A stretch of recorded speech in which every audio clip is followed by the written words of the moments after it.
ওকে, so last ক্লাসে আমরা কিভাবে এই টেবিলটা বিল্ড করা যায় 01 ন্যাপস্যাকের জন্য এটা দেখেছিলাম। যদি সূত্রটা মনে থাকে তাহলে আরেকবার একটু রিভিউ করি, সেটা হচ্ছে এরকম।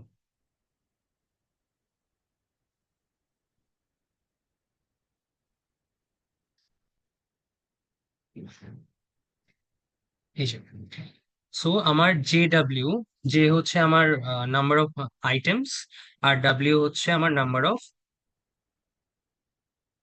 যে হচ্ছে আমার নাম্বার অফ আইটেমস আর ডাব্লিউ হচ্ছে আমার কারেন্ট ক্যাপাসিটি। সো এই কেসে আমার যে কারেন্ট ক্যাপাসিটির যে ওয়েটটা, কারেন্ট আইটেমের যে ওয়েটটা, সেটা যদি আমার ক্যাপাসিটি যদি বেশি হয়ে যায় তাহলে তো তার আগের স্টেপে যে ভ্যালুটা ছিল সেটাই বসে যেত। এলস আমার কারেন্ট স্টেপের ভ্যালুটা আমি নিলাম, প্লাস সেই ভ্যালুটা বাদ দিয়ে যে ক্যাপাসিটি হয় ডাব্লিউ মাইনাস ডাব্লিউ জে, সেটা ফুলফিল করার জন্য আগের রো থেকে ওই ভ্যালুটা নিব। অথবা এটা যদি আমি না নেই তাহলে আগের রো থেকে সেম ক্যাপাসিটির যে ভ্যালুটা ছিল এই দুইটা থেকে যেটা ম্যাক্সিমাম সেটা নিব। ঠিক আছে, এটা ছিল আমার জিরো আর ন্যাপস্যাকের সূত্র। সো এখন আমরা টেবিলটা বিল্ড করতে পারি। সো এখন টেবিলটা বিল্ড করার পরে যদি আমাদের অ্যাকচুয়ালি কোন কোন আইটেম গুলো আমরা নিলাম সেটা বের করতে হয় তাহলে কি করবো দেখি। আচ্ছা, এখানে টেবিলটাতে একটা ভুল আছে, সেটা হচ্ছে এই 3 4 যে এন্ট্রিটা সেটা হচ্ছে 5 হবে। ঠিক আছে, 3 4 যে এন্ট্রিটা সেটা 5 হবে।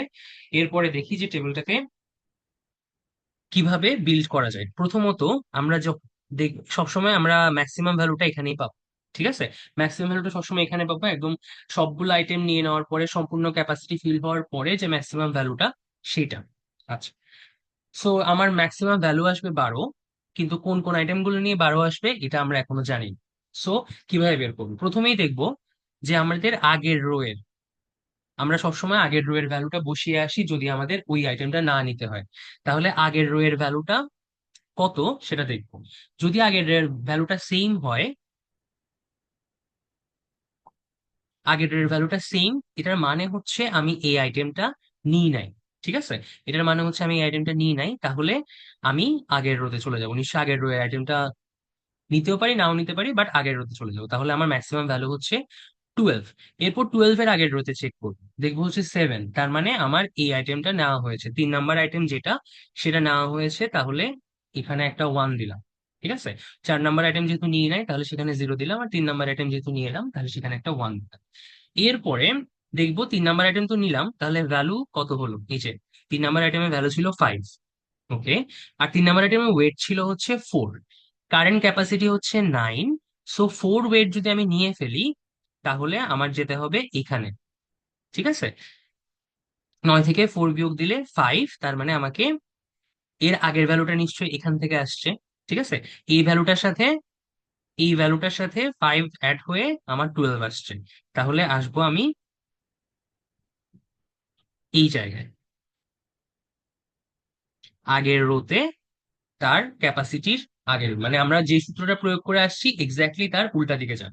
তাহলে আগের রোতে আসলাম এবং ক্যাপাসিটিটা বিয়োগ করে আসলাম। 5 ছিল, 4 ছিল, 9 - 4 হচ্ছে 5, ক্যাপাসিটিটা বিয়োগ করে আসলাম 7। এখন আবার সেম কেস দেখবো, 7 এর আগের রোতে কত ছিল, 3। তার মানে এই ভ্যালুটা কি আগের রো থেকে আসে নাই, তার মানে এই আইটেমটা আমি অ্যাকচুয়ালি নিয়েছি। তাহলে সেকেন্ড আইটেমও আমি নিয়েছি, তাহলে সেকেন্ড আইটেমের জায়গায় একটা 1 দিই। দেখেন, সেকেন্ড আইটেমের ভ্যালু ছিল কত, 4, তাহলে এটা একটা 4 অ্যাড হবে। আচ্ছা, আর সেকেন্ড আইটেমের ওয়েট কত ছিল, ওয়েট ছিল হচ্ছে 3, আমার কারেন্ট ক্যাপাসিটি হচ্ছে 5। তাহলে আগের রোতে যাব, 5 - 3 2, এখানে আসবো 3 তে। 5 - 3 2, এই জায়গায় আসলাম। আচ্ছা, এই জায়গায় আসার পরে আবার দেখবো কি, আমার আগের রো এর ভ্যালুটা 0, তার মানে আমি এই আইটেমটাও নিয়েছি, এখানে একটা 1 দিব। তারপরে দেখেন 3, তাহলে সবগুলো যোগ করলে 12 আসে। তার মানে আমার যে 3টা আইটেম আমি নিয়েছি সেগুলো হচ্ছে 1 1 1। ঠিক আছে, এক্স্যাক্টলি যেই সূত্র প্রয়োগ করে আমরা এই টেবিলটা ফিল আপ করেছিলাম, এখন এক্স্যাক্টলি সেই সূত্র প্রয়োগ করেই আবার ব্যাকওয়ার্ড ক্যালকুলেশন করে কোন কোন আইটেম আমার নেওয়া লাগবে সেটা বের করব। তাহলে আরেকবার ওভারভিউ করি। প্রথমে আমি একদম লাস্ট রো এর লাস্ট কলামে চলে যাব, সেটাই আমার হচ্ছে অ্যান্সার। এরপরে রিকার্সিভলি প্রথমে কি করব, ফার্স্ট স্টেপ হচ্ছে আগের রো চেক করা, প্রিভিয়াস রো চেক করা। প্রিভিয়াস রো চেক করে যদি আমার সেম ভ্যালু থাকে তাহলে ওই আইটেমের জায়গায় 0, আগের রোতে চলে যাব। আর যদি সেম ভ্যালু না থাকে, যেমন আমি এইখানে যখন আসলাম তখন প্রিভিয়াস রোতে দেখলাম সেম ভ্যালু নেই, সেম ভ্যালু না থাকলে আমি ওই আইটেমটা নিব এলস ওই আইটেমের জায়গায় 1 হবে। আর যাব কোথায়? প্রিভিয়াস রো আর W-W, মানে ওই ওয়েটটা বাদ দিয়ে প্রিভিয়াস রোতে যাব, এবং ওই ওয়েটটা বাদ দিয়ে যে আইটেমটা আমি মাত্র নিলাম, মনে করেন 4, 9 থেকে 4 বাদ দিয়ে 5 যে ওয়েট হয় সেই সেলে যাব। এরপরে আবার সেম থিং, প্রিভিয়াস সেলে চেক করব, যদি সেম হয় তাহলে নিব না, সেম যেহেতু না তাহলে নিলাম।